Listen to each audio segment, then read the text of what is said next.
राधे राधे। जय जय श्री राधे। श्री हरिवंश राधा वल्लभ लाल की जय हो। सभी संतों हरिभक्तों की जय हो। पूज्य गुरुदेव महाराज की जय हो। युगल जोड़ी सरकार की जय हो। हमारे ठाकुर जी महाराज की जय हो। आज के आनंद की जय हो। जय श्री राधे। श्री हरिवंश। बहुत बहुत स्वागत है आपका हमारे चैनल में। हम ठाकुर जी के कृपा पात्र संतों और भक्तों के चरित्रों का श्रवण कर रहे हैं। आइए इसी श्रृंखला को आगे बढ़ाते हुए हम महाराज श्री रघुराज सिंह जी की कथा का श्रवण करते हैं, उनकी जीवनी के बारे में जानते हैं और देखते हैं कि कैसे हमारे ठाकुर जी ने उन पर कृपा करी। और इसके जो लेखक हैं वो हैं श्री गुरु राम प्यारे जी अग्निहोत्री। जय जय श्री राधे। बहुत ही प्यारा चरित्र है, ध्यान से सुनिएगा। जय श्री राधे।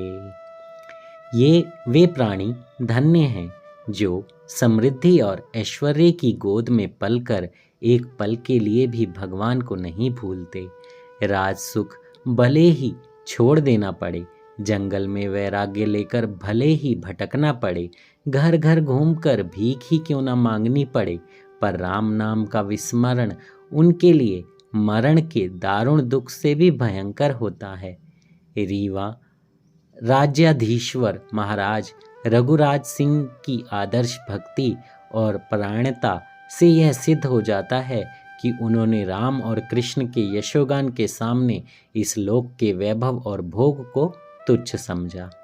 महाराज रघुराज सिंह जी एक अत्यंत संस्कारी और उन्नत जीव थे। उनका जन्म संवत 1880 विक्रम में हुआ था। परम भक्त और धर्मनिष्ठ महाराज विश्वनाथ सिंह जी उनके पिता थे। रीवा राज परिवार की भक्ति निष्ठा और काव्य प्रेम आदि इतिहासगत तथ्य हैं। महाराज रघुराज सिंह की प्रारंभिक शिक्षा बड़े बड़े संतों और धर्म मर्मज्ञ पंडितों की देखरेख में हुई। संस्कृत, हिंदी, अंग्रेजी आदि भाषाओं का महाराज रघुराज सिंह को अच्छा ज्ञान था। महात्माओं का सत्संग उन्हें बचपन से ही सुलभ था। इसके फलस्वरूप उनके हृदय में भक्ति भावना दृढ़ होती गई। उनकी धर्मनिष्ठा अत्यंत सराहनीय थी। वे त्रिकाल संध्या वंदन के अभ्यासी थे। जय हो।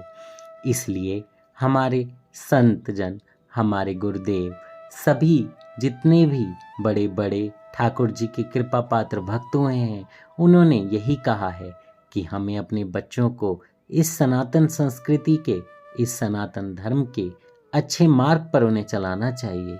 बचपन से ही उन्हें शिक्षा ऐसी देनी चाहिए कि वो अपनी भक्ति को बिल्कुल ना भूलें। वो ऐसा कुछ ना करें जिससे उनके परिवार को या उनके किसी भी तरीके से उनके अपने जो उनका अपना मन है उसको हानि पहुँचे। इसलिए बचपन से ही संतों महात्माओं के संग में उनको रखा जाता है।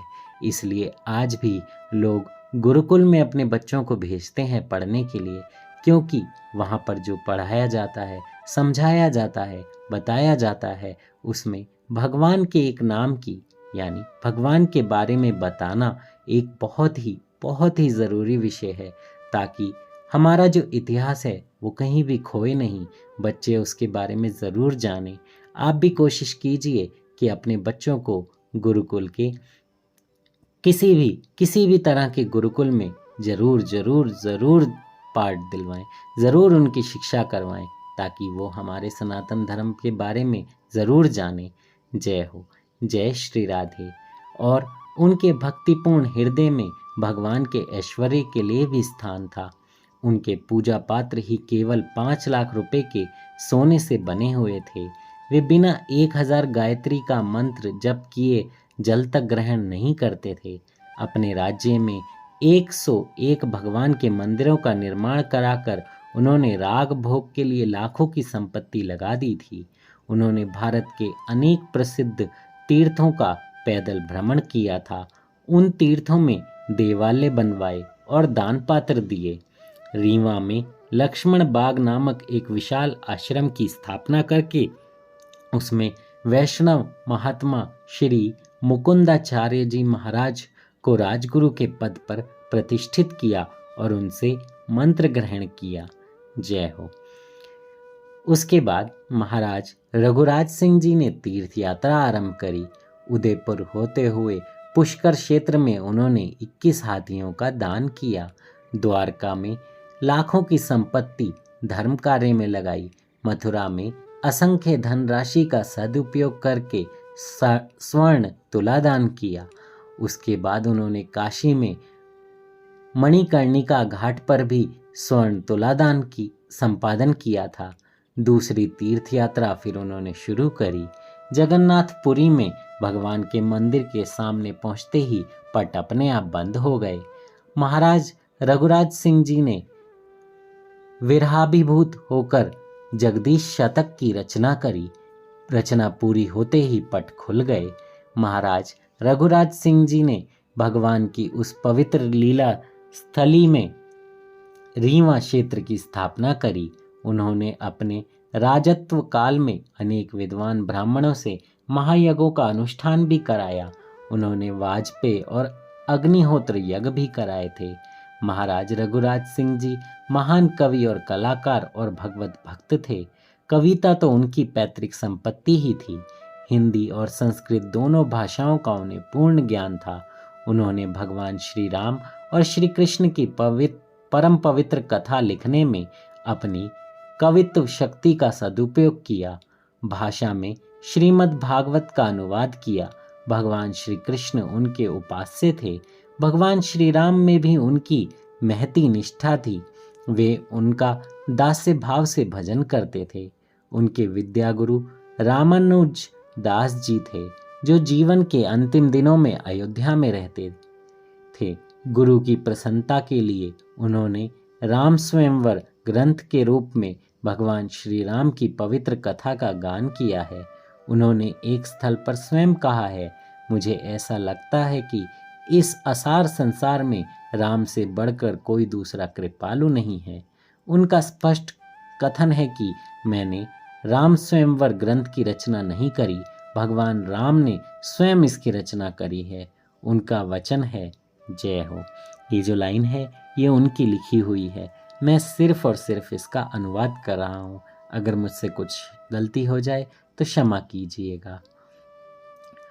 कहूँ सत्य करी राम दुहाई, रचियो ग्रंथ केवल रघुराई। जय हो।